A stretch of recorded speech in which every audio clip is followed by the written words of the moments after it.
Fala pessoal, beleza? Hoje a gente vai falar de algo bem interessante que seria, toda essa classificação de filósofos que é feita hoje em dia, e como isso é feito de maneira quase arbitrária, né? Então, a partir do momento onde o sujeito ele se torna um pensador, independentemente da categoria em que ele se enquadre, mesmo que ele não tenha produções filosóficas, à risca, ele ainda pode ser chamado de filósofo, mesmo sendo somente um pensador ou estando dentro de outra categoria de produção, né? Então, isso acontece com alguns autores. Tem alguns autores que são muito bem reconhecidos por serem filósofos, mesmo não o sendo. E isso é um pouco que a gente vai analisar aqui. Inclusive, pode atrair iras cósmicas, né, das pessoas que gostam desses autores e que os veem como filósofos, mas é algo que tem que ser dito, né?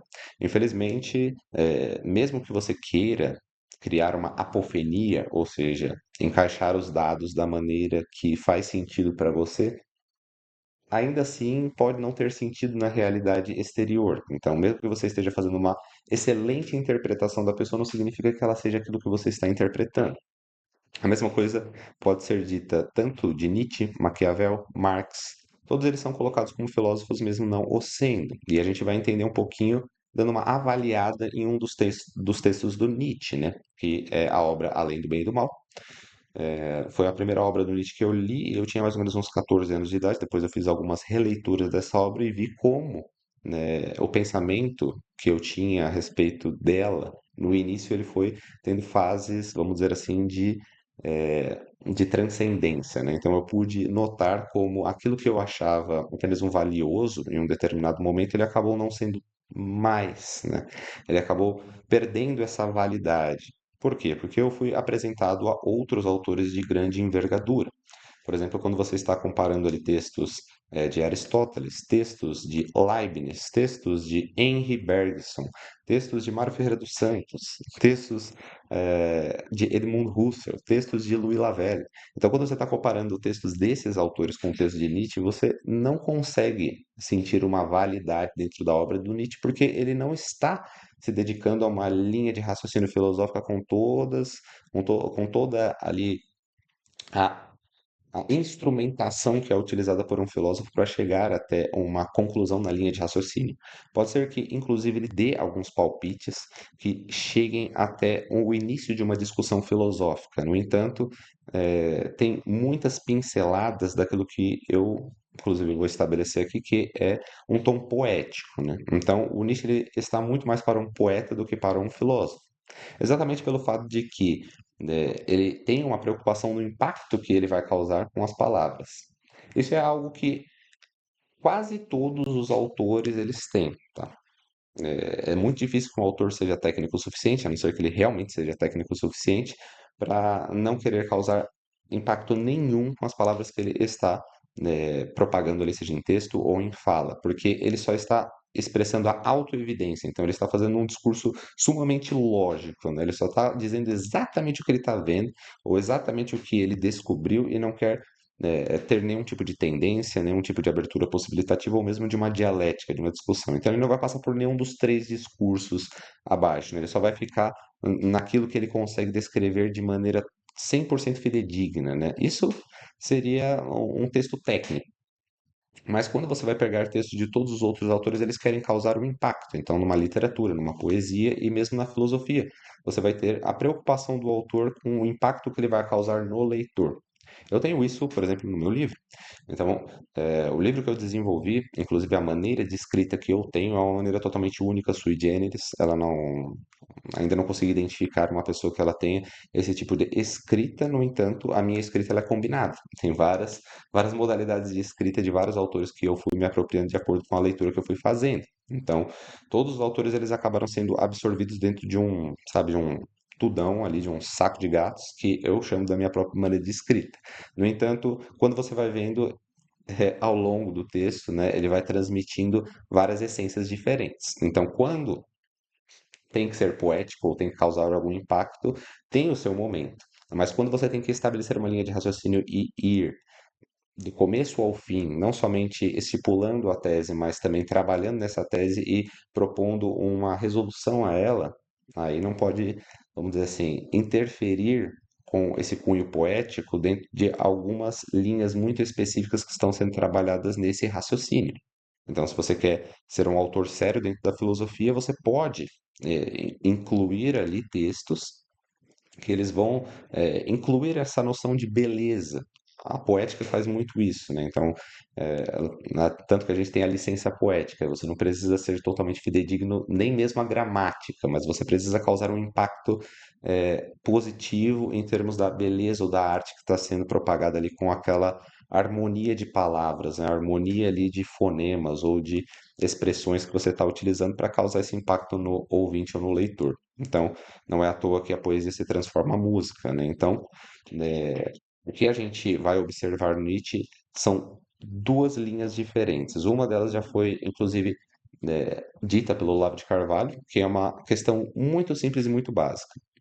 Quando você está analisando um autor que é dentro da sua concepção um filósofo, você precisa ter em mente que ele tem uma completude na sua linha de interpretação cosmogônica. Então, isso daí é assim, ele tem uma visão de mundo, ele tem uma cosmovisão. Para entender essa cosmovisão do autor, você vai precisar separá-la em duas camadas. Então, esse é o primeiro aspecto que o Olavo de Carvalho já informou para nós quando ele estava fazendo a análise não somente deste autor, mas também de Maquiavel, de Marx, né? Como muitas pessoas os colocam dentro dessa categoria de filósofo, foi dito, né? Qual que seria a verdadeira análise que se tem que fazer para um filósofo? Analisar em duas camadas, pelo menos, tá? Você pode analisar em mais, mas dentro da minha concepção tudo começa nessas duas camadas. Seria, na verdade, o exoteros e o esoteros, né? Então, o que está externo, exos, então, e o que está interno, o exo, né?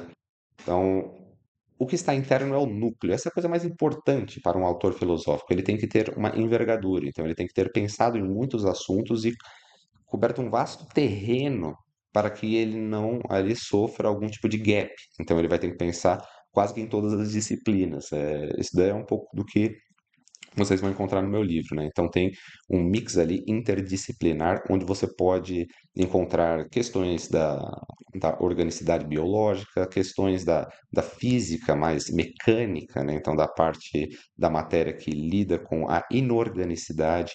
A gente também vai encontrar ali toda a parte da psique e também o psicoespírito, né, a noética. Então, tem questões espirituais, tem questões psicológicas, tem questões filosóficas, tem questões biológicas e por aí vai, né? Então, você tem que cobrir todos esses terrenos para que o seu núcleo ele seja muito consistente. Então, quando você está propondo uma tese filosófica ou mesmo um raciocínio filosófico que ele tenha começo, meio e fim, você precisa atender a todo esse núcleo que você já possui. Caso esse núcleo ele esteja defasado ou não haja núcleo, então você vai ter um problema muito sério, porque todas as suas opiniões são fundadas em nada.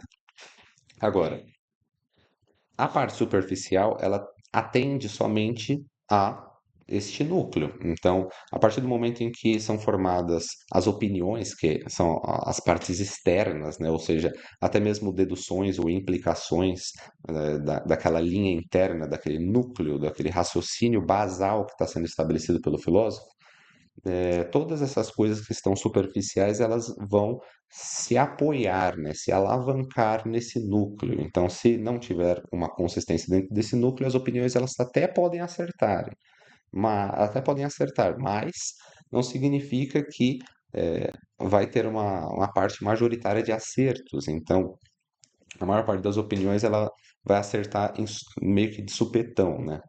Quase como o relógio quebrado que acerta duas vezes ao dia, mas não é feito de maneira intencional. Então, se algum arranjo de palavras sai assim legal, foi algo que até é um benefício para o autor, porque ele não quis muitas vezes chegar nesse raciocínio, mas ele simplesmente surgiu dessa maneira, né?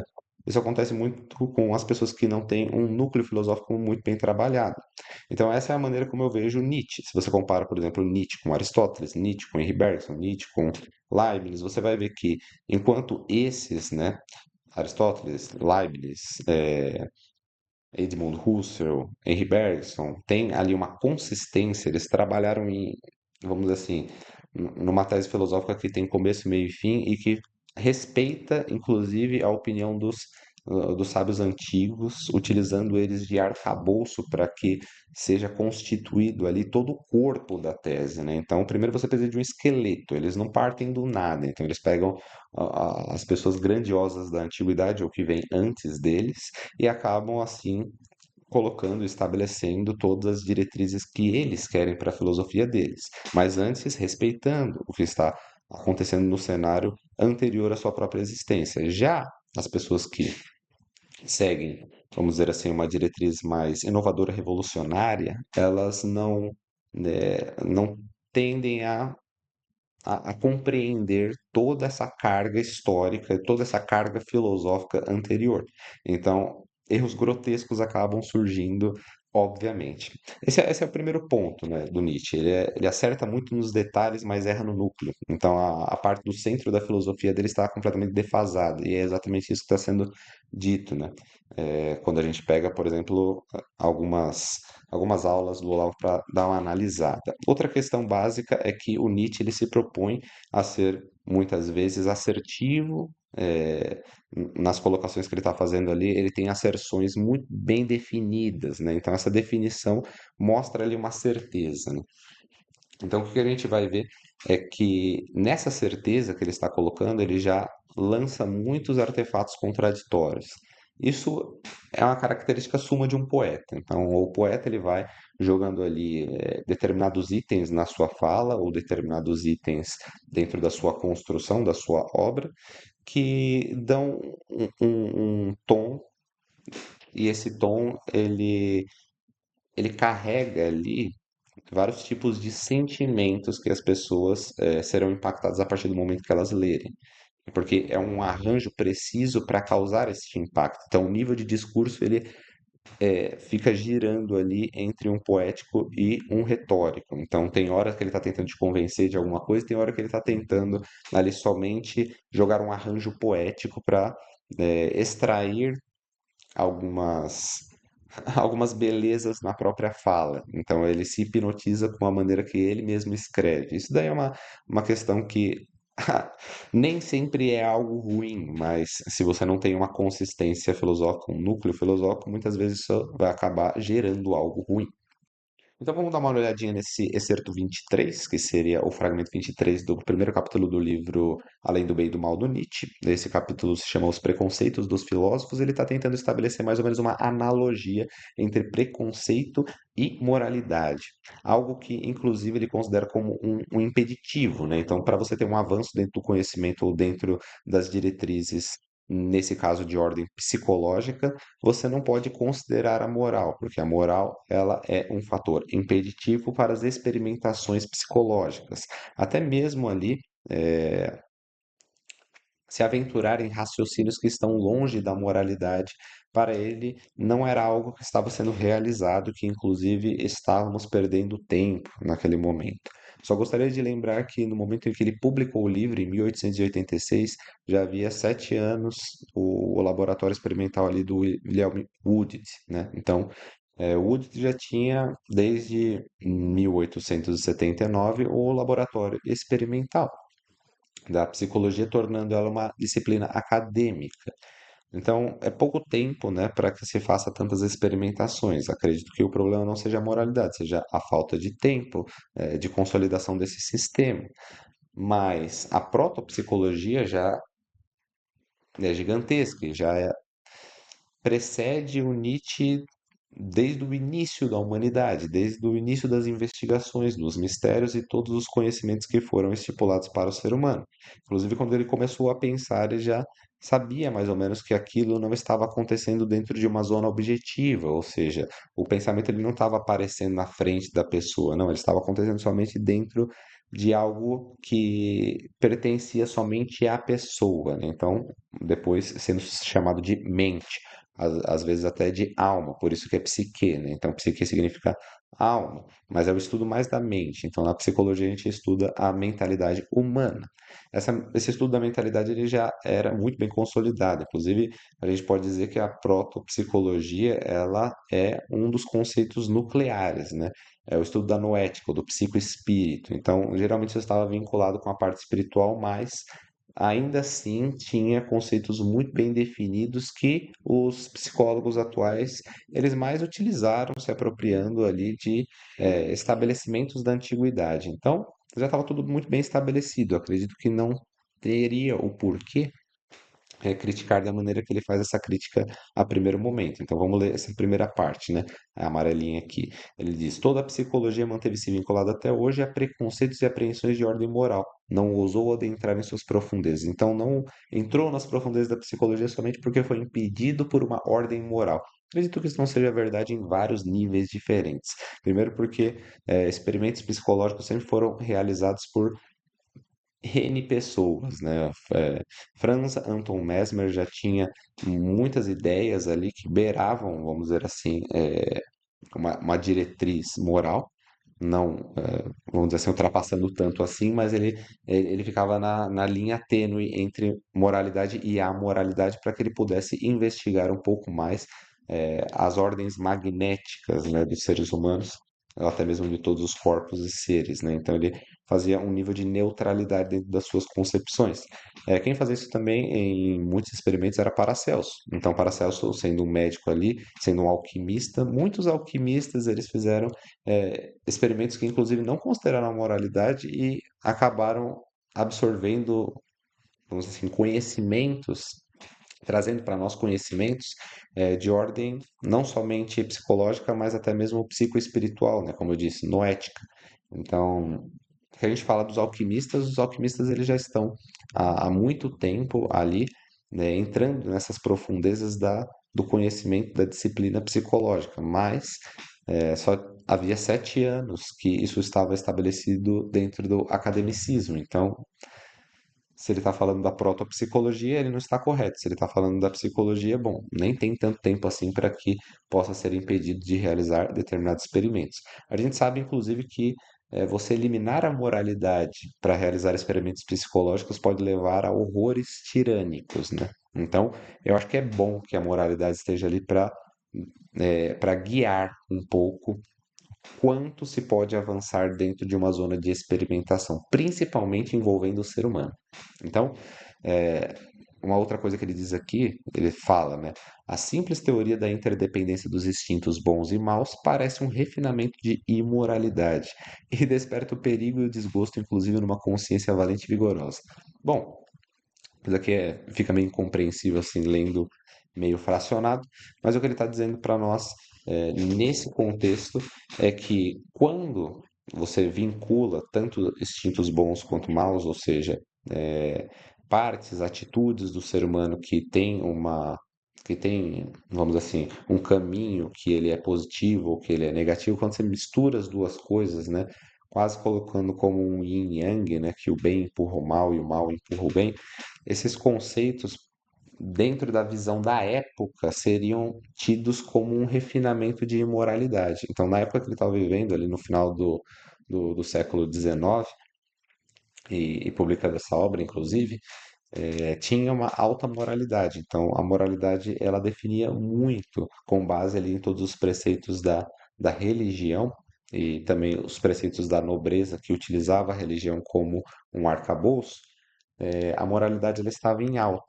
Então, na visão do Nietzsche, se uma pessoa trouxesse um conceito meio neutro, um conceito que estava misturado de bem e mal, ou seja, na questão, por exemplo, de você falar que pecados e virtudes eles estão mais ou menos no mesmo patamar, isso trazia já uma interpretação de refinamento de moralidade e também trazia, né, despertava ali o perigo e o desgosto, inclusive numa consciência valente e vigorosa. Então, as consciências que eram bem equilibradas, elas sempre se mantinham nos aspectos bons e eliminavam os maus automaticamente. Mas a gente sabe que isso não é verdade, tá? Então, a maior parte das pessoas, principalmente as boas pessoas, elas enfrentam os pensamentos negativos, os atos negativos, até mesmo os desejos negativos, os desejos maus, né, por assim dizer, até mais do que as pessoas que encaram os seus próprios desejos como um absolutismo, né? Ou melhor dizendo, uma absolutez. Então, aquele pensamento, se a pessoa alimenta aquilo de modo em que não tem uma divisão entre bem e mal, então pode ser bom ou pode ser mal, na verdade não me importa, porque eu só me importo com o ato que está sendo executado e se eu o quero de fato, se eu quero, vou fazer. Então, ela nem tem muito uma visão dessa dualidade. Para ela, a vida é objetiva, é somente aquilo que ela quer. Então, agir de acordo com o niilista, né, agir de acordo com o que o próprio Nietzsche está falando, isso sim é um refinamento da imoralidade. E não a consideração, né, dessa mistura entre o bem e o mal. Exatamente pelo fato de que um propulsiona o outro, né? Então, os conhecimentos antigos, eles dizem muito sobre a lei da complementaridade.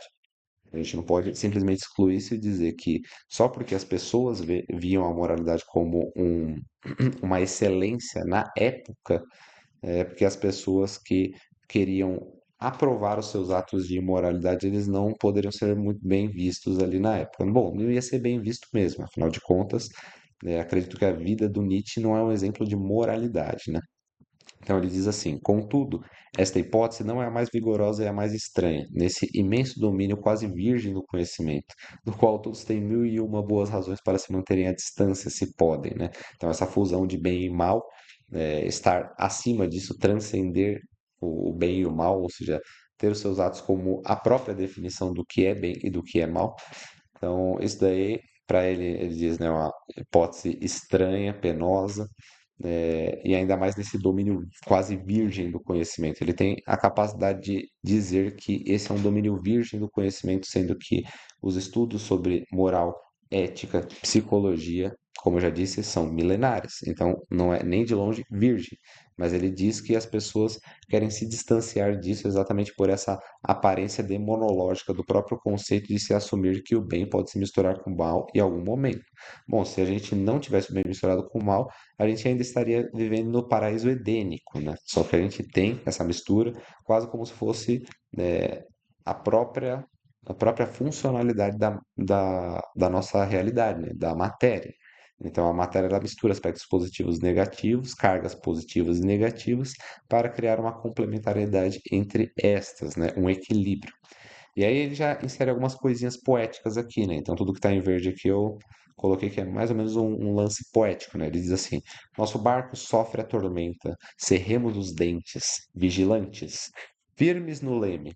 Então, mesmo que você tá ali nessa vida de niilista e tudo dizer para você que você tem que seguir a moral, calma. Ainda, mesmo que você estivesse errando os dentes ali, vigilante, continua firme no leme. Então, continua seguindo esse caminho onde não existe nem bem nem mal para você, porque você está acima disso. É isso que ele está orientando. No entanto, acredito que isso seja uma grande falta de intelecto. Afinal de contas, não tem como curvar a ordem natural das coisas. E tudo que a gente faz, obviamente, retorna para nós em forma de fruto, né? Então ele diz assim: naveguemos em linha reta acima da moral. Olha, basicamente o que ele tem coragem de dizer, né? Para solapar a moral com seus próprios pés. Então, isso demonstra ali até mesmo uma indignação perante todo o aspecto da moralidade, quase como se fosse um trauma que ele carrega para poder, de certo modo, produzir um tema tão inflamado como esse, né? Produzir uma asserção tão inflamada como essa, né? Então ele diz assim, continuando poeticamente, ele diz: porém, apesar de tudo decidisses conduzir vossa nau a essas praias, então só vos resta o remédio de manter esse valor, ficar alerta e manter firme o timão. Que importa nosso destino, né? Então, é, ele termina dizendo: o que que importa o nosso destino? É melhor você se manter firme na sua opinião de fazer exatamente aquilo que você quer, independentemente se aquilo que você quer está causando um mal, né? Então, eu acho que eu nem vou me delongar mais e ler outras partes aqui, porque a gente já teve um pouco do gostinho que a gente queria, né? Esse, essa interpretação um pouco burlesca da realidade, eliminando a própria moral, ela tem graves falhas, né? A própria moralidade ela evita muitos dos erros humanos que o fazem pensar como uma máquina ou como um animal. Então, a partir do momento onde você não tem a moralidade, você também não tem a parte mais valiosa da sua consciência que realiza a tomada de decisões. Então você está simplesmente saindo por aí que nem um trem desgovernado, né? Você não tem um trilho específico no qual se basear, então você não tem uma certeza primordial. Então, eu já estava falando nos vídeos atrás, né? Afirmar precede negar. Então, o que ele está fazendo é uma negação da realidade, uma negação dos princípios e da moral, da virtude humana. E não dá para você fazer isso porque senão você elimina o chão onde você está pisando. Ele está basicamente fazendo o seguinte: ele está sentado no galho da árvore que ele está cortando. E eles provavelmente devem ter percebido que ele caiu no chão quando ele teve o seu destino trágico, baseado no seu estilo de vida também não muito saudável, não muito moral, por assim dizer, né? Então, se a gente quiser a realidade que envolve a filosofia do Nietzsche, é só ver onde ele acabou, né? Qual foi o destino dele. É só a gente verificar o seu relato biográfico. Então, quando a gente pega o relato biográfico do filósofo, a gente precisa ter uma consistência. E eu posso dizer que ele tem uma consistência. Nisso sim ele tem, que é a consistência da biografia dele com a própria filosofia dele, né? Então, o pensamento que ele tem condizia exatamente com aquele estilo de vida que ele levava, um estilo totalmente imoral. Então, se vocês quiserem seguir, né, palavras de pessoas como Nietzsche, Maquiavel, Marx, fiquem à vontade. Mas saiba que vocês não estão seguindo as palavras de um verdadeiro filósofo, vocês estão seguindo palavras de uma pessoa que é altamente dotada em retórica, ou às vezes nem tanto assim, né? Vocês estão seguindo um poeta, estão seguindo um pensador que trabalha ali na parte de ciências políticas. Então, isso não é a filosofia verdadeira, tá? Se vocês quiserem adentrar em textos filosóficos, eu sei, é difícil, muitas vezes vocês acompanharem do zero, mas já mencionei outras vezes que é só você começar do começo, né? Em qualquer autor que você quiser, parta do princípio, dos livros mais fundamentais ou dos livros iniciais das teses desse autor e leia muito pausadamente, muito lentamente. Pouco a pouco aquele conhecimento vai interpenetrando na sua mentalidade e vai mostrando que aquilo que o Nietzsche não queria ver, que existe um limite muito específico entre o bem e o mal. E mesmo que você se coloque acima disso, você não está transcendendo o bem e o mal. Na verdade, você está somente os solapando, quase como num aspecto inconsciente da sua própria vida. Então você não está agindo de maneira consciente, você está somente sendo imbuído dentro de um jogo de mecanicidades, né? Mecanicidades dessa vida, seja ela a aquilo que você quer obter na sua vida, que é geralmente material, seja aquilo que você também quer propagar para outros ou para si mesmo, né? Ou até mesmo um ato de orgulho perante a sua própria existência, colocar-se acima das outras coisas ou acima dos outros. Então, essa imoralidade ou amoralidade, que é uma imoralidade ainda um pouco fria, né? A moralidade, um dia os amorais vão descobrir que eles são imorais. Tudo isso acaba determinando uma falta de consciência da pessoa. Quando ela adquire consciência, ela tem a moral por propriedades muito específicas, por qualidades muito específicas. Então, a partir do momento em que você tem uma moral preenchida de valores, que são valores relacionados à própria humanidade, relacionado à conservação dos estados verdadeiramente benignos e belos da natureza. Então, se você encara tudo isso, né, e não foge das responsabilidades de ser um ser humano, não foge das responsabilidades de exercer um trabalho não somente eficiente, mas eficaz, não somente eficaz, mas eficiente também. Se você se imbui da responsabilidade de tratar o próximo como você gostaria de ser tratado, de reconhecer a existência de um Criador, de reconhecer a existência de um propósito, de uma providência divina, de uma prudência humana. Então, se você quer tudo isso, você acaba desprezando todas essas teses excêntricas, nihilistas ou cientificistas. Teses que utilizam muito da retórica, utilizam muito da lógica, que a gente sabe, uma lógica pode ser falha. Não é porque é lógico que é correto. Isso não é um fator determinante da lógica. Nem todas as lógicas estão corretas. Então, isso significa que muitas vezes, se você esboça um raciocínio, mesmo que as palavras estejam muito bonitas, que a coordenação esteja muito legal, isso não significa que seja verdade. E é isso que a gente está observando no texto do Nietzsche aqui.